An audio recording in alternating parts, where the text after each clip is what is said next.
Hello everyone, welcome to Sanskrit जिज्ञासा। आज की वीडियो में हम परीक्षा की दृष्टि से भारवी का संपूर्ण परिचय और भारवी के ग्रंथ से पूछे गए प्रश्नों का हम क्रमिक अध्ययन करेंगे।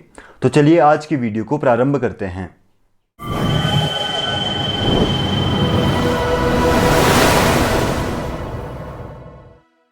संस्कृत साहित्य के क्षेत्र में यदि महाकवि कालिदास के बाद कोई प्रसिद्ध साहित्यकार थे तो वह आचार्य भारवी थे।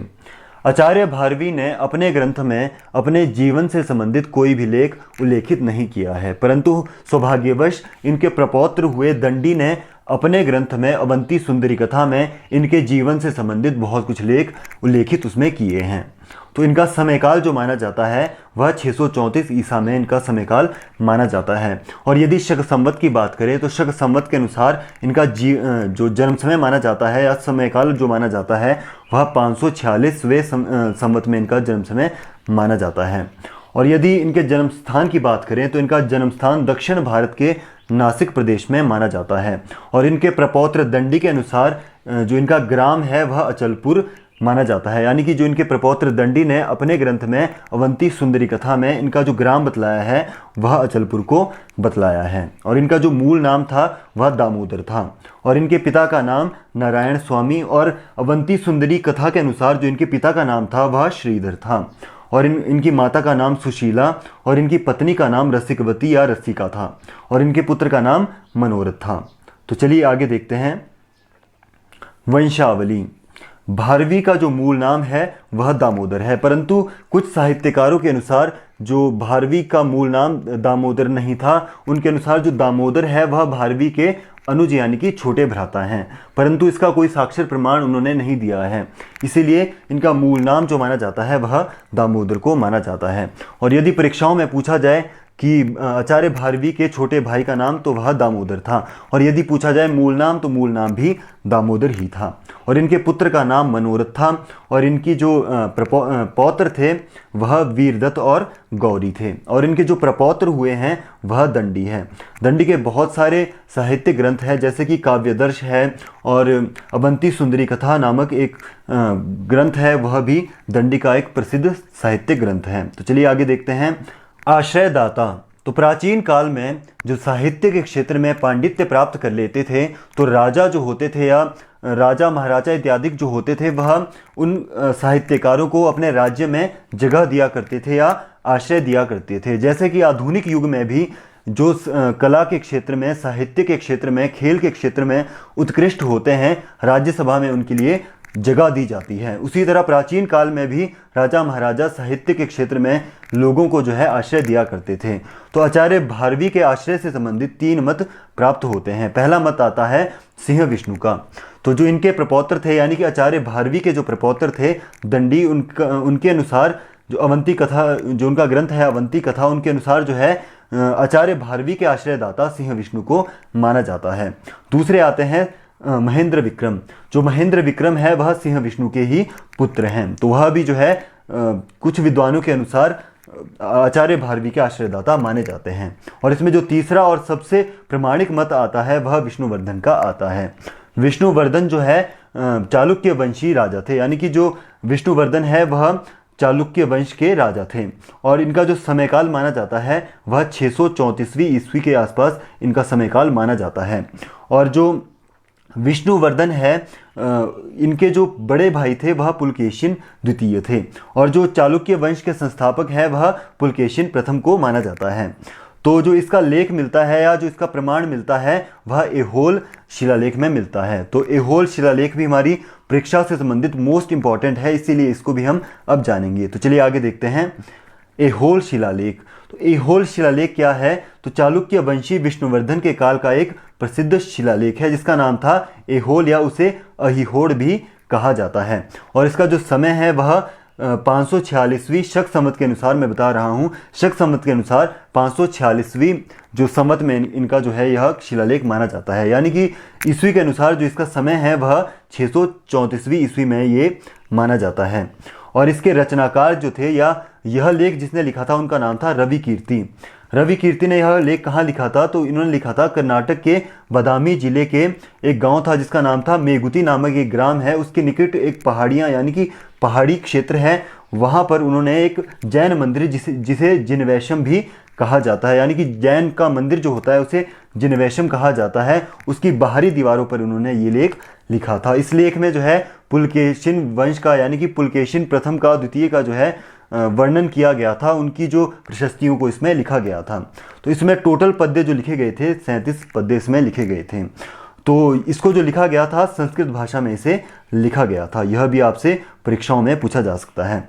जो इसका सबसे अंतिम था, यानी कि जो सबसे अंतिम पद्य था उसमें लिखा गया था ये न योजी नवेशम स्थिरमर्थ विदो विवेकिना जिनवेशम सविजयताम रवि कीर्ति कविताश्रित कवि कालिदास भारव कीर्ति। यानी कि इनके अनुसार जो है रवि कीर्ति ने अपने आप को काव्य के क्षेत्र में कालिदास और भारवी के समान कीर्तिमान खुद को माना है। तो इससे क्या सिद्ध होता है? इससे सिद्ध होता है कि जो आचार्य भारवी और कालिदास थे, कालिदास का तो हम पहले भी अध्ययन कर चुके हैं, परंतु जो आचार्य भारवी थे वह 634वीं ईस्वी तक एक प्रसिद्ध साहित्यकार बन चुके थे, जिसके संबंधित ही रवि कीर्ति ने इन्हें शिलालेख में जगह दी थी। तो चलिए आगे देखते हैं। आगे आता है उपाधि। तो उपाधि के विषय में इनका एक पद्य मिलता है, आदत्ते कनकमया त्रपत्र लक्ष्मीम, यानी कि इन्होंने अपने ग्रंथ में, इनका ग्रंथ है किरातार्जुनीयम, उसके 5वें सर्ग के 39वें श्लोक में इन्होंने वर्णित किया था। इन्होंने किसी चीज़ की जो उपमा की थी या तुलना की थी वह सोने की छाता, यानी कि कनकमय आतपत्र, जिसे कि सोने का छाता कहा जाता है, तो ऐसी उपमा इन्होंने दी थी। तो इनके कुछ आलोचक थे, उन्होंने इनका नाम जो रख दिया था वह रख दिया था कनकमय आतपत्र या आतपत्र भारवी भी इनका नाम रख दिया था। इसी के आधार पर इनका नाम पड़ा था आतपत्र भारवी। तो चलिए आगे देखते हैं। श्रीधर ने अपने ग्रंथ में, श्रीधर का ग्रंथ है सदुक्ति कर्णामृत में, उन्होंने एक पंक्ति लिखी है प्रगति मधुरा भारवी गिरह, यानी कि उन्होंने भारवी की वाणी को प्रगति मधुरा, यानी कि जो उन्होंने भारवी की वाणी को प्राकृतिक और सौंदर्य से उन्होंने जोड़ने की कोशिश की है, या उन्होंने कहा है कि जो भारवी की वाणी है वह प्रकृति सुंदरा या मधुरा है। आगे आता है भारवी महाकाव्य के क्षेत्र में, यानी कि जो आचार्य भारवी है वह महाकाव्य के क्षेत्र में अलंकृत महाकाव्य शैली तथा रीति शैली के जन्मदाता माने जाते हैं। यानी कि जो महाकाव्य के क्षेत्र में जो अलंकार शैली की और रीति शैली की जिसने सबसे पहले व्याख्या की थी वह आचार्य भारवी थे। किसमें? महाकाव्य के क्षेत्र में, यह भी आपने ध्यान रखना है। आगे आता है भारवेर अर्थ गौरवम। उद्धभट्ट के अनुसार भारवी को जो माना जाता है वह अर्थ गौरवम, यानी कि कम शब्दों में अधिक अर्थ बतलाने वाले व्यक्ति ने माना जाता है, यानी कि जिसमें शब्दों की न्यूनता हो और उन न्यून शब्दों में इन्होंने अर्थ की जो है वह प्रकाष्ठा हो, ऐसा उन्होंने कहा था। किसने? आचार्य उद्धभट्ट ने। चलिए आगे देखते हैं ग्रंथ परिचय। तो भारवी का एकमात्र ग्रंथ किरातार्जुनीयम है, और उसकी विधा क्या है? यदि परीक्षाओं में आपसे पूछा जाए कि किरातार्जुनीयम किसका ग्रंथ है तो वह भारवी का है, और भारवी का एकमात्र ग्रंथ है किरातार्जुनीयम, और इसकी जो विधा है वह महाकाव्य है, और इसका जो रचना का समय माना जाता है वह 580 ईस्वी यानी कि 6वीं शताब्दी के आसपास इसका समय काल या रचना काल माना जाता है, और इसमें सर्गों की संख्या 18 है। और इस काव्य को, यानी कि जो किरातार्जुनीयम काव्य है, उसे लक्ष्म्यंत महाकाव्य भी कहा जाता है, क्योंकि इसके प्रत्येक सर्ग के अंत में लक्ष्मी शब्द का उल्लेख हुआ है, यानी कि प्रत्येक सर्ग के अंतिम पद्य में या अंतिम में जो है लक्ष्मी शब्द का प्रयोग हुआ है। इसी कारण से इसे लक्ष्म्यंत महाकाव्य भी कहा जाता है। और यदि इसके मूल कथा की, यानी कि कथानक की बात करें तो इसकी मूल कथा जो है वह महाभारत के वन पर्व में वर्णित की गई है। और यदि इसमें नायक की बात करें तो इसका नायक जो है वह अर्जुन है, और अर्जुन जो है धीरोदात्त कोटि का नायक है। और यदि आपने हमारी नायक नायिकाओं के भेद वाली वीडियो नहीं देखी है तो कृपया आप उसे जरूर देखें, ताकि आपकी परीक्षाओं की दृष्टि से अच्छी तैयारी हो सके। और इसमें जो नायिका है वह द्रौपदी है। द्रौपदी जो है स्वकीय प्रगल्भा कोटि की नायिका है। और यदि इसकी कथा की बात करें तो इसमें कथा क्या वर्णित है? इसमें कथा है कि इसमें अर्जुन आदि पांडवों के वनवास काल में अर्जुन द्वारा कौरवों पर विजय प्राप्ति के लिए इंद्रकील पर्वत पर जाकर तपस्या करना व किरात वेश में आए हुए शिव से युद्ध करने एवं प्रसन्न हुए शिव से पशुपत यानी कि पाशुपात अस्त्र की प्राप्ति का मुख्य कथा इसमें वर्णित की गई है। और इसमें जो है यदि रस की बात करें तो इसमें मुख्य रूप से जो रस प्राप्त होता है वह वीरस प्राप्त होता है। और यदि न्यून रूप से देखा जाए तो इसमें न्यून रूप से श्रृंगार रस की भी प्राप्ति होती है। और जो किरातार्जुनीयम ग्रंथ है वह बृहत्त्रयी ग्रंथों में भी शामिल हुआ है, यानी कि बृहत्त्रयी में 3 ग्रंथ आते हैं, किरातार्जुनीयम, शिशुपाल वधम और नैषधीय चरितम। यह 3 ग्रंथ बृहत्त्रयी में आए हैं। इसीलिए जो बृहत्त्रयी में जो पहला ग्रंथ आया है वह महाकवि भारवी का किरातार्जुनीयम आया है, दूसरा शिशुपाल वधम यानी कि माँ की रचना आई है, और तीसरी श्रीहर्ष की नैषधीय चरितम आई है। आगे देखते हैं। राजा दुर्विनीत ने किरातार्जुनीयम के 15वें सर्ग पर संस्कृत टीका लिखी है। तो यह भी आपसे परीक्षाओं में पूछा जाता है कि राजा दुर्विनीत ने किरातार्जुनीयम के कौन से सर्ग पर संस्कृत टीका लिखी है, तो वह 15वें सर्ग पर लिखी गई है। और मल्लीनाथ ने किरातार्जुनीयम पर घंटापथ नाम की टीका लिखी है। तो यदि परीक्षाओं में आपसे पूछा जाए किरातार्जुनीयम पर घंटापथ नाम की टीका किसने लिखी है, तो वह मल्लीनाथ ने लिखी है। या परीक्षाओं में आपसे पूछा जाए कि मल्लीनाथ ने किरातार्जुनीयम पर कौन सी टीका लिखी है, तो उन्होंने घंटापथ नाम की टीका लिखी गई है। तो चलिए आगे देखते हैं।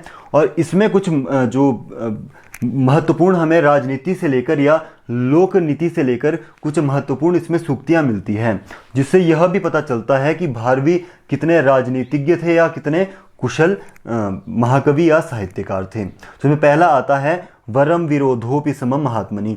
तो यह सूक्ति जो है बहुत बार परीक्षाओं में आपसे पूछी जा चुकी है। दूसरी आती है न वंचनीय प्रभवो नु जीवी भी। तो यह भी आपसे परीक्षाओं में पूछी जा चुकी है। हितम मनोहारी च दुर्लभम वचः। और इससे अगला आता है विश्वास यत्याशु सताम ही योगः। और इसमें जो अगला आता है सुदुर्लभा सर्व मनोहरा गिरह। अगला आता है गुरुताम नयंती ही गुणः न संहति। यह भी परीक्षाओं में आपसे बहुत बार पूछा जा चुका है। और अगला आता है गुणः प्रियत्वेधिकृता न संस्तवः। यह भी आपसे परीक्षाओं में पूछा जा सकता है। तो आपने यह भी याद रखना है कि यह सारी जो सूक्ति है वह राजनीति या लोक नीति से संबंधित है, और यह किसमें वर्णित है, यह सब जो है वह किरातार्जुनीयम में वर्णित की गई है। तो चलिए आगे देखते हैं। प्रशस्तियाँ।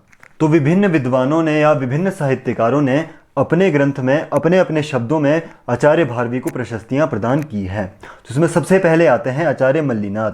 तो आचार्य मल्लीनाथ ने किरातार्जुनीयम पर टीका लिखी है जिसका नाम है घंटापथ। उन्होंने लिखा है नारिकेल फल सम्मतिम वचो भारवे सपदि तद विभज्यते स्वादयंतु रस गर्भ निर्भरम सारमस्य रसिका यथेप्सितम।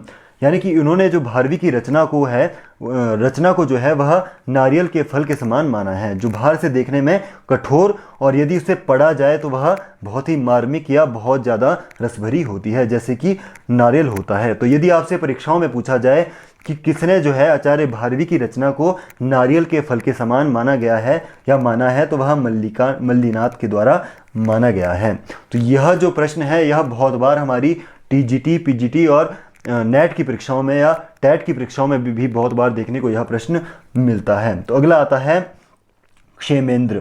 क्षेमेंद्र के ने अपने ग्रंथ में, उनका ग्रंथ है सुवृत्त तिलकम, उन्होंने इसमें लिखा था वृत्र छत्रस्य साकापि वंशस्थस्य विचित्रता प्रतिभा भारवयेन सच्छायेनाधिकीकृता। तो इसमें पता चलता है कि जो आचार्य भारवी थे वह उनका जो प्रिय छंद था वह वंशस्थ छंद था, जिसमें कि उनकी विचित्रता थी या उनमें उनकी प्रकाष्ठा थी। तो यदि परीक्षाओं में आता है कि उनका आचार्य भारवी का जो प्रिय छंद है तो कौन सा है, वह वंशस्थ छंद है। तो अगले आते हैं कपिल द्विवेदी। कपिल द्विवेदी ने लिखा है वंशस्थ वृत्तेन धितात पत्रो वृत्तेन संदर्शित राजवृत्ति अर्थ प्रकृष्या हृतराज लक्ष्मीर नृपायते भारवीरात कीर्ति। तो यह प्रशस्ति उनको कपिल द्विवेदी द्वारा प्रदान की गई थी। अगले आते हैं रवि कीर्ति, जिनका शिलालेख है ऐहोल शिलालेख, जिसे हम ऐहोड़ शिलालेख भी कहते हैं। तो इसमें इन्होंने लिखा था समेधावी समेधावी कविर विद्वान भारवे प्रभो गिराम अनुसाध्या करोन मैत्रीम नरेंद्रे विष्णुवर्धने। तो इन्होंने जो है माना था कि जो जिस प्रकार नरेंद्र विष्णुवर्धन यानी कि जो राजा विष्णुवर्धन कीर्तिमान है, उसी प्रकार जो कवि में जो भारवी बहुत विद्वान कवि हैं या साहित्यकार हैं। अगले आते हैं श्रीधर दास, इनका ग्रंथ है सुदुक्ति करणामृत। इसमें इन्होंने लिखा है प्रकृति मधुरा भारवी गिरह, यानी कि इन्होंने जो है भारवी की वाणी को क्या माना है, प्रकृति मधुरा या प्रकृति सुंदरा माना है। तो यदि परीक्षाओं में आपसे पूछा जाए कि भारवी की वाणी को प्रकृति मधुरा किसने माना है, तो वह श्रीधर दास ने माना है। चलो अगले आते हैं प्रोफेसर ए बी कीथ। तो ए बी कीथ ने जो है आचार्य भारवी की रचना को यानी कि इनके ग्रंथ को किरातार्जुनीयम को एक अद्वितीय ग्रंथ माना है और इनके अनुसार जो है किरातार्जुनीयम है वह अलंकृत शैली का बहुत प्रमुख ग्रंथ और प्रकृति सुंदरता का एक बहुत बड़ा भंडारण ग्रंथ है। तो इनके अनुसार यह वर्णित किया गया था। तो यदि परीक्षाओं में आपसे पूछा जाए कि किस अंग्रेजी या किस अंग्रेज ने जो है भारवी को प्रशस्ति प्रदान की थी, तो वह अंग्रेजी साहित्यकार थे ए बी कीथ। और अगले आते हैं उद्भट। उद्भट ने जो है इनके विषय में लिखा है भारवेरर्थ गौरवम, यानी कि जो भारवी है वह अर्थ गौरव में पांडित्य प्राप्त कर चुके हैं या पांडित्य हैं। तो वह क्या अर्थ गौरवम का अर्थ क्या होता है, यानी कि जो आचार्य भारवी है वह कम शब्दों में अधिक अर्थता हमें दर्शाते हैं, यानी कि वह उनका जो लिखने का ढंग ऐसा है कि जो लिखते कम हैं और उनकी जो अर्थ निकलता है वह बहुत ज़्यादा या बहुत अच्छा अर्थ उसका निकलता है, इसीलिए इनको जो है अर्थ गौरवम कहा जाता है। तो उम्मीद करता हूँ आपको यह वीडियो पसंद आई होगी और आपकी परीक्षा की दृष्टि से यह वीडियो जो है आपको बहुत महत्वपूर्ण सिद्ध हुई होगी। और यदि आपको हमारी वीडियोस इंपॉर्टेंट लगती है परीक्षा की दृष्टि से, तो आप हमारे चैनल के साथ जुड़ सकते हैं। धन्यवाद।